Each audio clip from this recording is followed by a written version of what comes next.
Nous allons donc écouter la parole et l'enseignement. Nous sommes à l'enseignement numéro 23 pour aujourd'hui, concernant le sujet qui parle de celui qui ose dire qu'il est Dieu. Il a remplacé le bouc, le bélier et le taureau,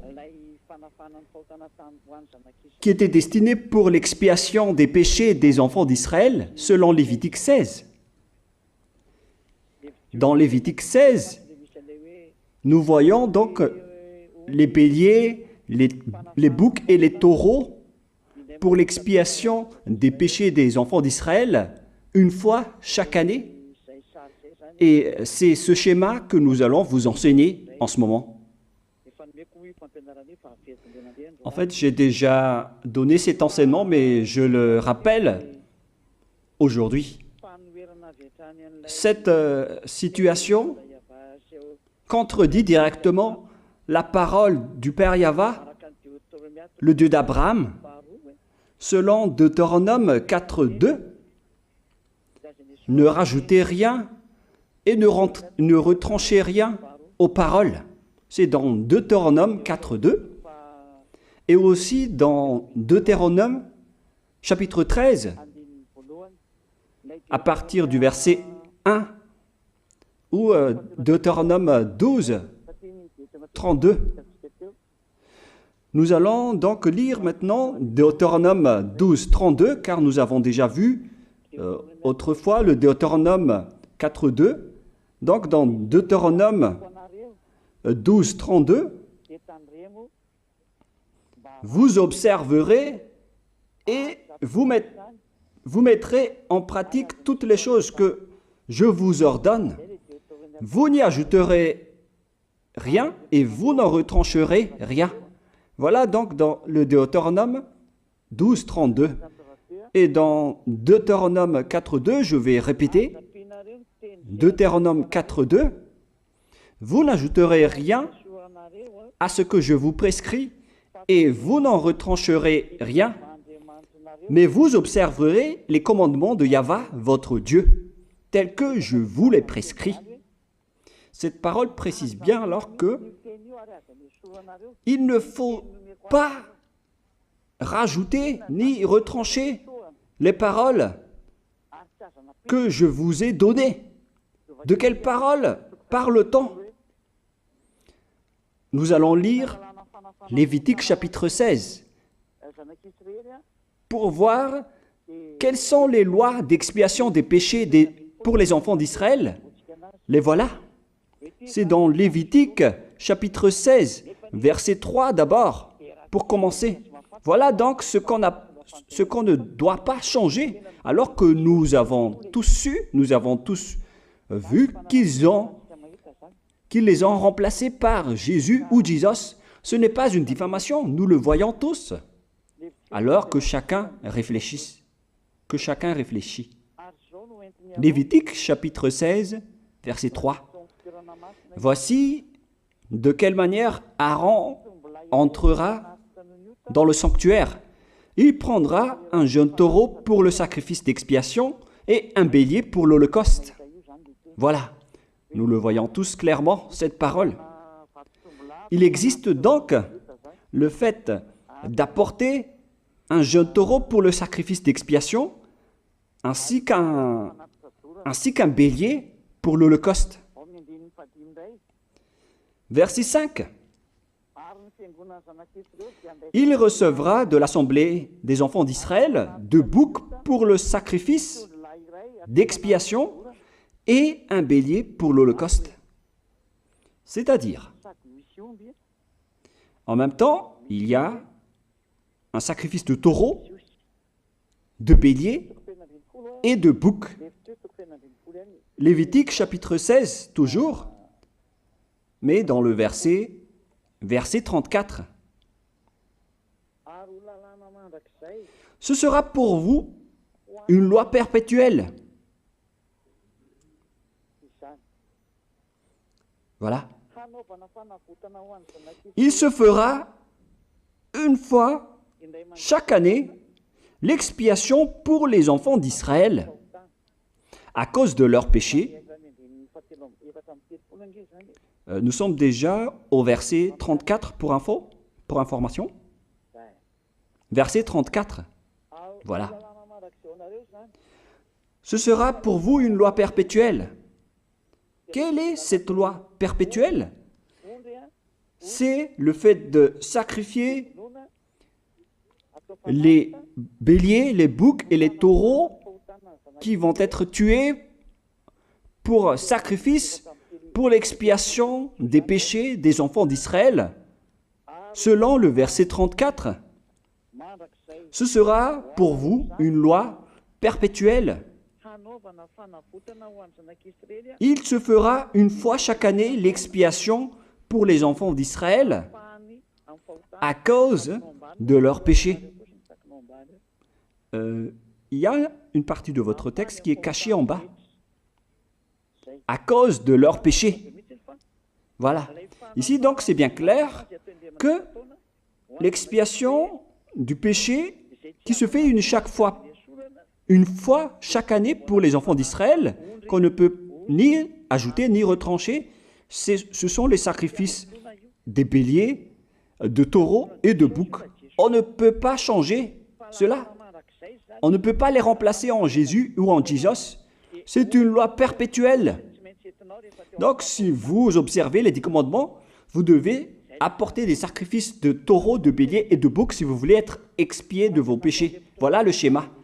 Alors que, en réalité, la situation pour les religieux étranges, on ne voit pas ce qu'il veut en venir, mais ils ont osé intégrer Jésus ou Jesus pour remplacer le bélier, le taureau ou le bouc. Et ce sont eux-mêmes qui le confirment jusqu'à aujourd'hui. Nous voyons tous donc ici que Jésus ou Jesus n'est qu'un imposteur, un hors-la-loi. Et les hors-la-loi sont des envoyés du diable. Le diable, il a commis le péché depuis le commencement. Ce sont des transgresseurs de la loi. Donc c'est prouvé ici que Jésus est un hors-la-loi. Nous allons lire la parole, poursuivre, dans 1 Jean, chapitre 3. 1 Jean, chapitre 3, à partir du verset 4. Quiconque pêche transgresse la loi, et le péché est la transgression de la loi. Voilà, c'est bien clair que c'est le péché qui est la transgression de la loi. Un pécheur, donc, c'est un transgresseur de la loi. Et un hors-la-loi, c'est un pécheur.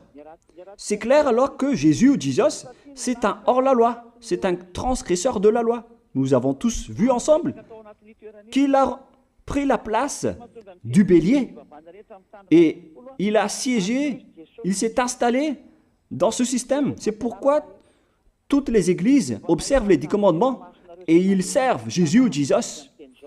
Voici l'enseignement. Alors, regardez bien à travers ce texte et cette écriture que je vous donne en ce moment. Et soyez conscients, ça suffit maintenant d'écouter ces faux dieux, c'est déjà trop. Tant pis pour vous si vous allez encore les écouter. Soyez conscients que ce schéma n'est plus correct. Beaucoup de gens me diffament à cause de ce que je fais en ce moment. Ils ne supportent pas la vérité. Mais ça dépend de chacun de vous. Et moi, je vous avertis, pour vous qui vont être baptisés et qui veulent être baptisés, mais qui entendent les diffamations et les critiques des autres, ne croyez pas en cela. Ce ne sont pas du tout vrai. La parole de Élia est directe. Ce ne sont que des mensonges. L'ôtement du péché, ce sont des personnes qui sont non-pécheurs qui peuvent le faire. Ce n'est pas logique de dire que les fidèles sont ôtés des péchés et le leader est un pécheur. Ce n'est pas du tout écrit dans la Sainte Écriture. Ce qui est écrit dans la Bible, c'est que le bon arbre donne de bons fruits et le mauvais arbre de mauvais fruits. Et le bon arbre ne donne jamais de mauvais fruits et le mauvais arbre ne donne jamais de bons fruits. Ce sont les bons arbres qui donnent des bons fruits et les mauvais arbres qui donnent des mauvais fruits. Et donc, si l'ambassadeur de Yahushua, Zedia Elia, a produit des personnes qui ne pêchent plus, alors il est bon, il est une bonne personne. Il n'a jamais fait aucun mal, même pas le moindre mal.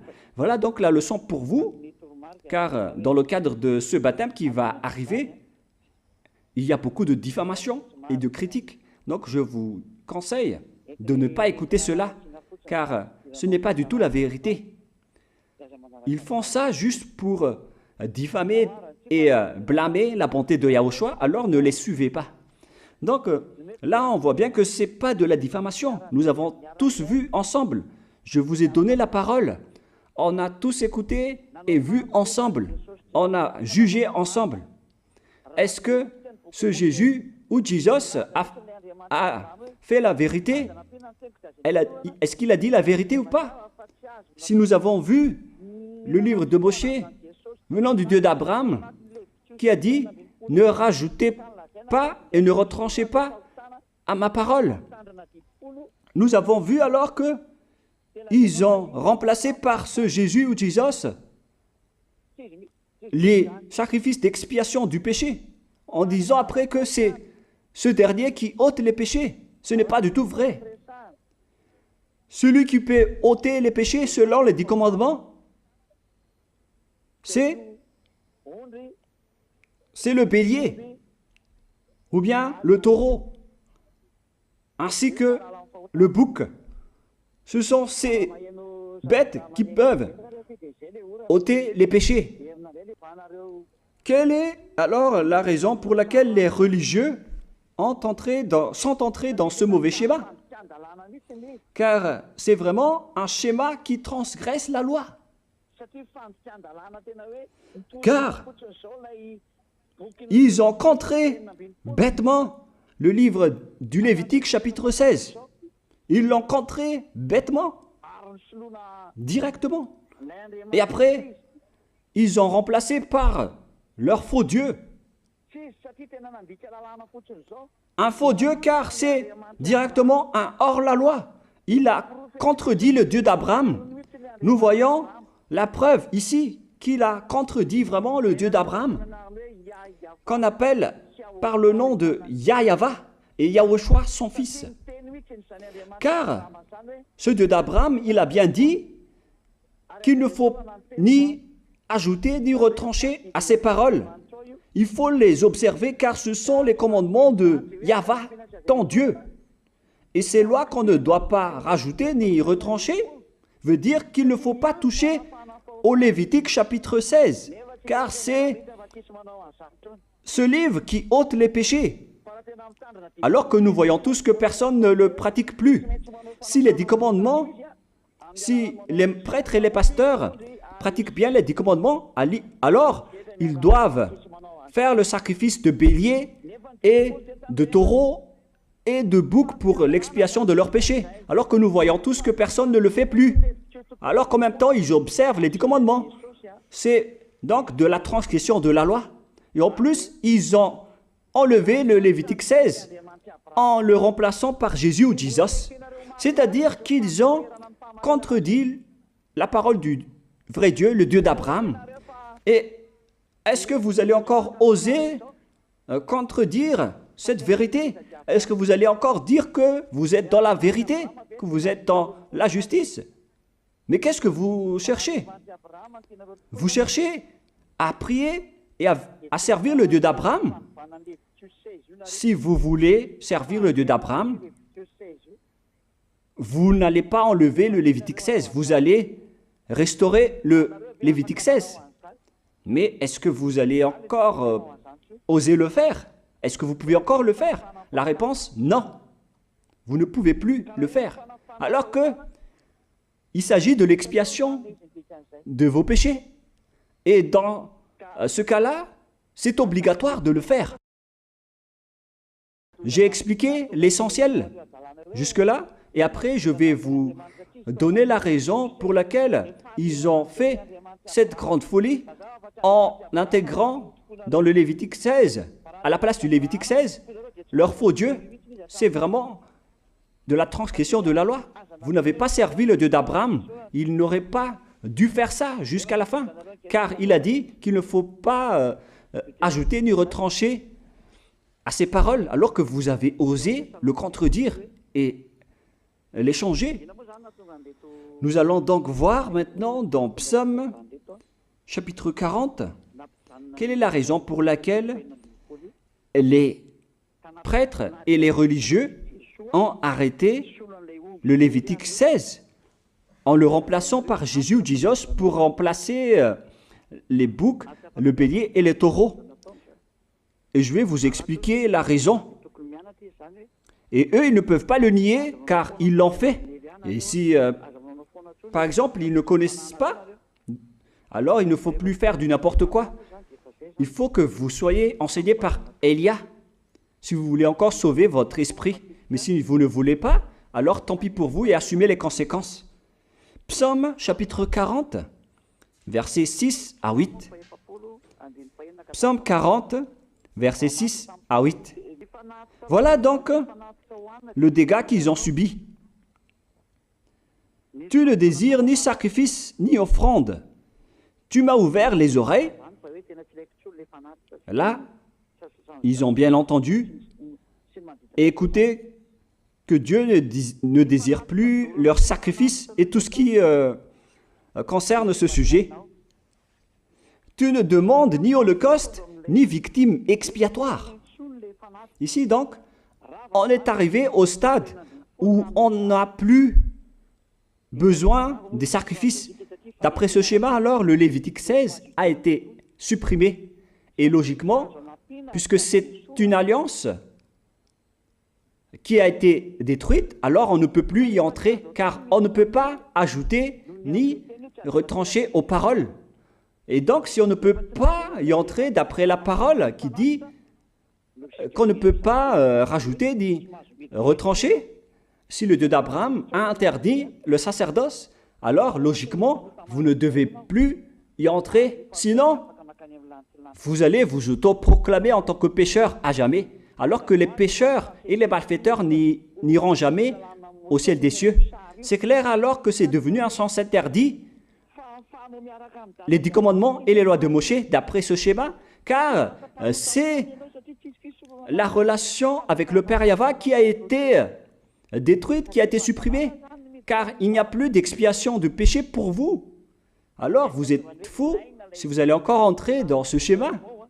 C'est pourquoi on a besoin d'une nouvelle alliance, car l'alliance des 10 commandements et les lois de Moïse ne sont plus correctes. C'est devenu supprimé, car on ne peut plus faire le sacerdoce, mais les religieux ainsi que les faux dieux, ils ne se sont pas... ils ont facilité les choses en intégrant leur faux dieu à la place du bélier, du bouc et du taureau. Et voilà, c'est bien clair. Et d'après eux-mêmes, ils ont dit que l'intégration de Jésus ou de Jesus, c'est d'après ce livre des psaumes. Vous voyez que ici, je n'ai pas dit du n'importe quoi, c'est la vérité que j'ai dit. Je n'ai pas incriminé qui que ce soit. C'est vraiment la réalité, la vérité. Alors, ici, on prouve bien que ça a été supprimé, ce n'est plus autorisé. Et c'est encore confirmé dans Ésaïe 66, 3, que celui qui fait des sacrifices, c'est comme celui qui fait de l'idolâtrie. Celui qui immole un bœuf est comme celui qui tuerait un homme. Celui qui sacrifie un agneau est comme celui qui romperait la nuque à un chien. C'est vraiment toute une histoire si vous allez faire cela. Celui qui présente une offrande est comme celui qui répandrait le sang d'un porc. Alors qu'à l'époque des 10 commandements, c'était carrément interdit. celui qui brûle de l'encens est comme celui qui adorait des idoles. Ici donc, toutes les sortes de sacrifices ont été bloqués. C'est devenu interdit. C'est pourquoi le faux Dieu est entré dans Lévitique chapitre 16. Alors qu'ils n'ont pas du tout vu de leurs yeux qu'on ne peut pas ajouter ni retrancher aux paroles. Ils n'ont jamais vu et connu ces paroles. Il a fallu attendre l'arrivée de Élia pour vous montrer toute la vérité, pour vous montrer toutes les vraies paroles. Alors, il faut suivre Élia. Suivez Élia. Et c'est ce terme qui dit de suivre Élia que les gens ne supportent pas du tout. Mais qu'est-ce que je vais dire d'autre? Je vais vous dire de suivre qui? Alors que vous êtes tous pécheurs. Est-ce que vous allez suivre les pécheurs pour aller en enfer? Vaut mieux suivre Élia, car ceux qui l'ont suivi ne pêchent plus. C'est quoi le problème? Si c'est de la jalousie, alors vous n'êtes pas du tout sage. Mais si vous êtes sage, vous devrez être content en m'écoutant. Si vous cherchez ce Dieu d'Abraham, vous devez être très content en dansant à la maison en disant « Merci Élia, voilà ce que j'attendais ». Au lieu de dire des colères et de la haine, moi je vous donne de la parole de l'amour pour vous sauver. Alors sachez bien écouter. Et après, ils l'ont continué dans 40, verset 7 maintenant. Alors je dis, voici je viens avec le rouleau du livre écrit pour moi. Verset 8, je veux faire ta volonté, mon Dieu, et ta loi est au fond de mon cœur. Et eux, ils ont pris cette parole en disant que nous avons vu ce terme de rouleau du livre et directement, ils ont dit que on doit intégrer dans les 10 commandements le Fils du Très-Haut qui s'appelle Yahushua. Ils l'ont intégré dans les 10 commandements. Pour vous qui sont dans le mauvais sens, vous l'appelez Jésus. Vous avez intégré dans les 10 commandements votre Jésus, mais Yahushua n'entrera jamais là-dedans car c'est vraiment interdit, c'est un tabou. Le sens du rouleau du livre que Yahushua a parlé ici, c'est qu'on parle de son histoire dans le Sefer Torah juif. C'est-à-dire que le Sefer Torah juif a parlé de lui. Nous allons lire la parole à ce sujet. En parlant du rouleau du livre, ce n'est pas qu'il est entré dans le Lévitique 16. Non, c'est un tabou, c'est interdit. Mais il a parlé de son histoire. En parlant du rouleau du livre, nous allons lire la parole concernée à ce sujet. Selon Luc, chapitre 24, verset 44. Luc 24, 44. Puis il leur dit, « C'est là ce que je vous disais lorsque j'étais encore avec vous, qu'il fallait que s'accomplisse tout ce qui est écrit de moi dans la loi de Moïse, dans les prophètes et dans les psaumes. » Toutes les paroles qui parlent de lui dans la loi de Moïse, dans les prophètes et dans les psaumes. C'est ça qu'on parle ici. Mais il n'a jamais dit qu'il va remplacer le Lévitique 16. Au contraire, c'est un tabou, c'est un blasphème devant le Père Yahva, qui a déjà dit qu'il ne faut jamais ajouter ni retrancher ses paroles. Donc, les paroles qui parlent de lui, ce sont les paroles de la nouvelle alliance qu'il va instaurer, qu'il va exécuter. La raison pour laquelle il sera crucifié, c'est qu'il va instaurer la nouvelle alliance en versant son sang. Voilà de 1. Maintenant, nous allons lire le livre de Jean 5, 46. Jean 5, 46.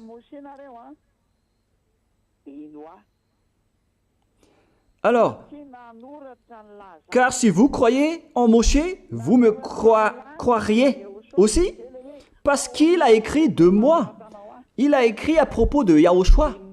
C'est pourquoi on parle du rouleau de livres qui a écrit pour lui. Et Moshe aussi a participé à son histoire en parlant de lui. Mais ce n'est pas que on a supprimé le Lévitique 16 en remplaçant par le fils du Très-Haut. Non, ce n'est pas du tout cela. Il y a beaucoup de paroles qui a parlé de lui depuis les lois de Moshe, depuis les prophètes et depuis les psaumes. C'est pour ça qu'on parle du rouleau du livre qui a écrit à propos de lui. Mais ce n'est pas que vous allez supprimer le Lévitique 16 en le remplaçant par le fils du Très-Haut. C'est vraiment une abomination de votre part. Je vous ai donné maintenant l'explication. Il ne faut pas rajouter ni retrancher aux lois de Moshe. C'est une alliance en bonne forme qu'on ne peut pas toucher ni enlever. C'est dans Galates 3,15. Galates 3,15.